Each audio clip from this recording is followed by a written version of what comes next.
they don't like their options right now to move on, but they're moving on. They're not building around Jalen Hurts. They're not they're not putting him in a position to succeed.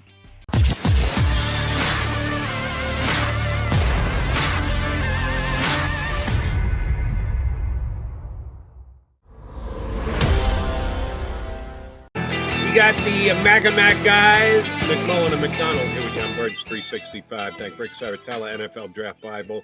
Check them out, NFLDraftBible.com, on Sports Illustrated. Be doing the podcast leading up to the draft from here on out, which is now just 20 some odd days away. And one thing Ricky did drop in our lap was if it were him. And he, like you, like I, was singing the praises of Howie Roseman for the deal he made yesterday to give him draft capital going forward. He did mention the fact that if it were him, he might be nudging the Seattle Seahawks to think about moving DK Metcalf to the Philadelphia Eagles. John, we've continued to beat it like a drum. The Eagles have yet to get a veteran wide receiver. Zach Pascal aside, and that's exactly where I'm pushing him. Aside, because he's Zach Pascal, and I'm pushing him. Poor Zach Pascal. Far to the side. Yeah, you know that you're right. From everything that everybody says about him, and I had an indie guy on my CBS show. Great guy. As a matter of fact, says good guy, sacrifices body, all aspects of the game, except he's not a great pass catcher and he doesn't put up big yards, which is kind of the most important thing. Everything, but they still haven't gotten a veteran wide receiver. Sorry, Zach, you don't count. And DK Metcalf would certainly fill that bill. It's going to be a first-round draft pick. It's the price. If it's more than that, then we know Howie Roseman likes to win the trade, so he's not going to overpay. How much do you think the price tag is going to be? Does one of the Eagles' 2 first-round draft picks get it done? Yeah, I think one of them would, but I don't think that's the problem from the Eagles' standpoint. I think the problem is the extension you're going to have to give them. And until I see the Eagles willing to give that kind of an extension to a player at that particular position, it's hard to imagine them doing it. You know, on the other hand, I look at it and say, well, look, I mean, at some point they're going to have to do it. You see most notably the quarterback prices. We talk about it all the time. Now you see the wide receiver prices, particularly with Devontae Adams and Tyreek Hill. And this is not that tier, but it's right under from a perspective of what he's going to want, or somebody like A.J. Brown in Tennessee. Same thing. Are they going to be willing to go to that cost to bring in a player of that standpoint? To date, and I say this all the time. Normally, I'm a big fan of being disciplined and but things change. And as I bring up, the Eagles set the precedent on dead money from that perspective when we would say, well, that's crazy. Now it's not crazy because they set the new precedent.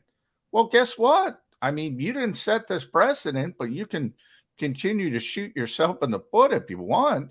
But if you want to get into these conversations, that's what's going to have to occur. You're going to have to pay guys big money at the wide receiver position.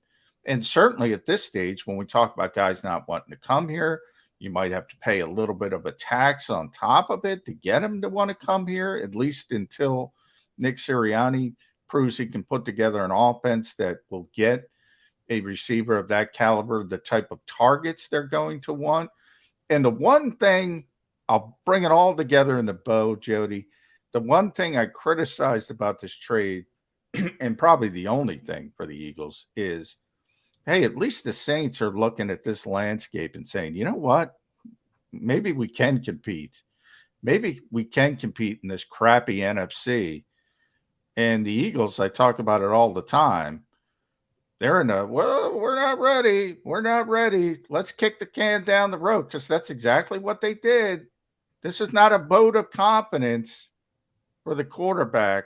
This is, well, we don't like these quarterbacks, so let's kick the can down the road, get the next group of quarterbacks. At some point, you got to leap. At some point, you got to try. And that's where I give the Sixers. The Sixers aren't winning jack, you know what, Jody. But I give them credit. I'm not going to criticize them. At least they tried. At some point, you got to get off the you know what. You got to get Understood. off the pot. Here's why I'm okay with what the Eagles did yesterday, specifically from a philosophical standpoint. I agree with their evaluations of the quarterback position in three aspects. Number one is Jalen Hurts good enough to be their quarterback for the next 5 years? Is he going to merit that second contract? The answer is still maybe. We'd like to know that it's a definite, or we'd like to know that it's a no, but we don't. It's still a maybe. And if it is, you have to hedge your bet. And hedging your bet could be getting a quarterback this year if it's merited. My opinion, it's not. This isn't a good enough quarterback class to do that, to say, well, let's get our next guy. So what's your next option? Next year, could that quarterback class, led by a Young, led by a Stroud, be good enough that you can take your 2 first-round draft picks, maybe have to add something else, get that guy that you want at the top of the first round? Yeah, might be. That's the only one that's even a maybe. The other twos are no's. So you need to make that move. I got zero problem, even though you're right. Stand alone. This will not help the Eagles in 2022. The move they made yesterday is going to help them in 2022. It subtracts a first-round pick, doesn't re-add a first-round pick. You should, by just value itself, not do as well in 22. You're going to be better for it in 2023, 24, 25, and so on down the road. And that's why it's a good deal for Howie Roseman. But he put 22 to aside for a very specific reason, to give him more options next year. Now, if they had traded him for 3 first-round picks in 27, 28, 29, that would really be kicking the can down the road. They didn't do that. They only took a 1-year step back, which I'm perfectly okay with because we are where we are with the quarterback position in this town right now. Yeah, and I agree with you. I'm in the same camp. I think they did the right thing. I praised the trade glowingly at the opening of the show, but there is that one little part of it that I think people don't point out. And I think it's fair to point out that look, this New Orleans team lost Teron Armstead. You know, um, Malcolm Jenkins retired. They lost Marcus Williams. They don't have a quarterback really, unless you like Jameis Winston or Taysom Hill. And they still look at the NFC landscape and say, we could probably compete in this track. They see an opportunity that the Eagles don't see. Is that a good thing or a bad thing? Are they probably kidding themselves? Yeah, probably. But the sentiment I like, the sentiment that, hey, this is an opportunity because this conference looks really weak compared to the other conference. I don't see that sentiment in Philadelphia. I think it's fair to point that out. And then there's the contradictory nature of this whole process. And look, the Eagles put themselves in this situation with their claims, which are, full of what in reality. And by that, I mean, well, we got to build up around Jalen Hurts. Well, you're not building up around Jalen Hurts. You're not building up around Jalen Hurts. When does that actually start, John? So, Jody, my point here is, well, they're giving Jalen Hurts another year. Are they? Are they? Because they're not building up around Jalen Hurts. And it seems to me, I take it the opposite direction. It seems to me they've made their decision already, but they don't like their options right now to move on, but they're moving on. They're not building around Jalen Hurts. They're not putting him in a position to succeed. I don't want to, it's not the same thing as what the Sixers did because it's a different sport. You don't need to completely tank in the NFL. But there's a little bit of, we know we're not good enough and we don't care until we think we're good enough. And I don't think that's the proper mindset to have in the National Football League. You and I agree on that. We're just in a little bit of a semantical debate in that I don't think they've made their mind up. Oh, I certainly think they're leaning. They're leaning toward we're going to be going in another quarterback direction in 2023. It's not a done deal.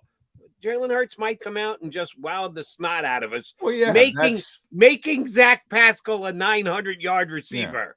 I wouldn't bet on Look, it, but until it doesn't happen, you can't say it won't happen. You just can say you don't yeah, believe it's going to happen. you and I are on the same page there, because the one luxury you have when you're on the field, you have control to, if you just play well, they're not taking you off the field. So if you're on there, you have an opportunity. I'm just saying from the Eagles' actions, it's pretty clear what they're thinking.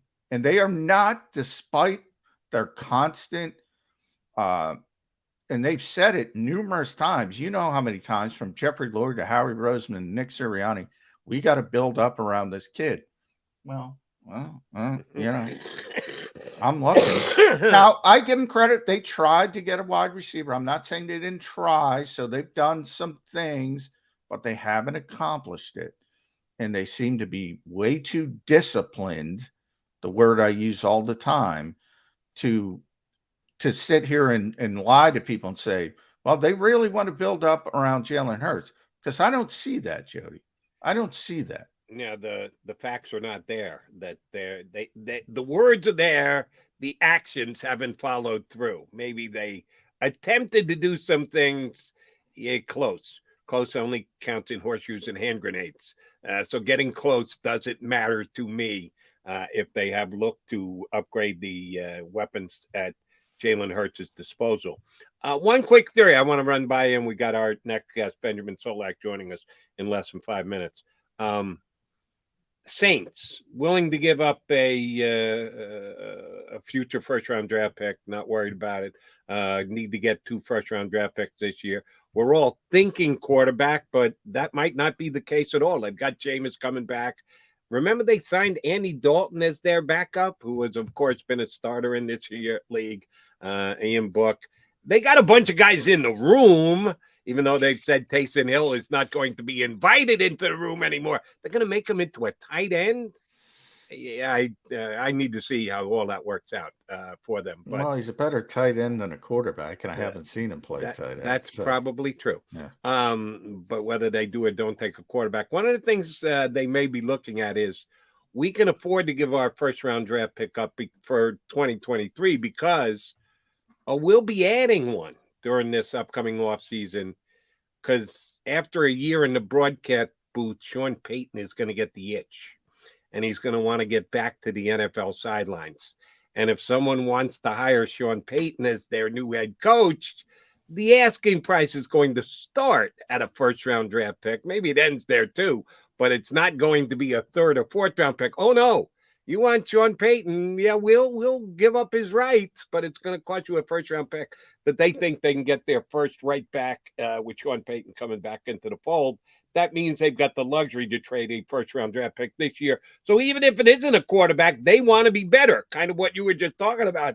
They want to be competitive here in 2022 when it's kind of an wide open NFC. Let us get a piece to put in right now because we'll replenish during the offseason with a compensation for our old coach. Well, that could be the way it shakes out. I mean, I think everybody around this league thinks, Sean's going to eventually coach again, probably the Dallas Cowboys. That's been the thought process since he walked away. But I don't think you can operate. Like, I'm not going to give Mickey Loomis credit for that. I like your thought process. I like your theory. Well, I'm going to pick up a number 1 for Sean Payton. I mean, maybe he wants to sit out 2 years. Maybe the Cowboys go on a run. Maybe that's the only team he wants to coach. So maybe you have to wait for that. So I don't think that could be part of your strategy. So I'm not going to give him credit for playing 3D chess and saying, I'm getting a first-round pick back for Sean Payton. It may very well end up that way, but there's no way you should run your organization crossing your fingers and saying, well, I hope this shakes out. I hope this shakes out. And I hope this shakes out and we'll get a number 1 pick. But I mean, I would I would think he could generate that when he does come back. I will say that he's well thought of enough. Jerry Jones would certainly sign off on it, I would think. Um, but I can't defend this trade. As many and the one thing I gave you the one thing I like about it from the Saints perspective. At least they're looking at the landscape. They see the same landscape I see, and they say, "Well, this conference is crap, and maybe we can be better than people expect and turn this around pretty quickly." But I think if you look at on paper and the players they've lost, starting with Armstead and Williams, um, they look like a bottom 10 team to me more than a top 10 team. And, if that turns into a top 10 pick, whew, that's an awful, awful trade for the New Orleans Saints. Right, and I wasn't guaranteeing that the Saints were going to get a first-round pick for Peyton. I'm just putting it out there as a possibility. You're right. It's a gamble. You're rolling your dice. If that's part of your thinking, you're factoring that in as to why you can afford to give up next year's pick. If it happens, great. You're a genius. If it doesn't happen, you kind of left yourself in a lurch because, oh, by the way, if Jameis Winston isn't good enough, they don't take a quarterback this year, which if I'm a betting man right now, we'll finish on this note and then we'll take a break and hopefully have Ben Solak to join us. Will the New Orleans Saints take a quarterback in the first round in this upcoming year's draft, Johnny Mac? I know Rick disagreed. I think they're making another move. I think there's another shoe to drop, and I think they're trying to go up to get a quarterback. I don't see why you do this for a positional player. I don't see what that gives you. It's not sorry to interrupt you, John, but I don't think it's a positional player. I think you hit on it. They see an opportunity to get better right here, right now in 2022 when the NFC is more up for grabs. I don't think it's a targeting a player thing as much as it is, hey, we're pretty good. We can compete. Let's go get another player. Let's add another player who can help us this year. I mean, maybe. And, I often talk about self-evaluation is the toughest thing in sports. So if they're looking in the mirror and saying, we're going to compete in this bad conference, again, I like the sentiment, but I think they're lying to themselves.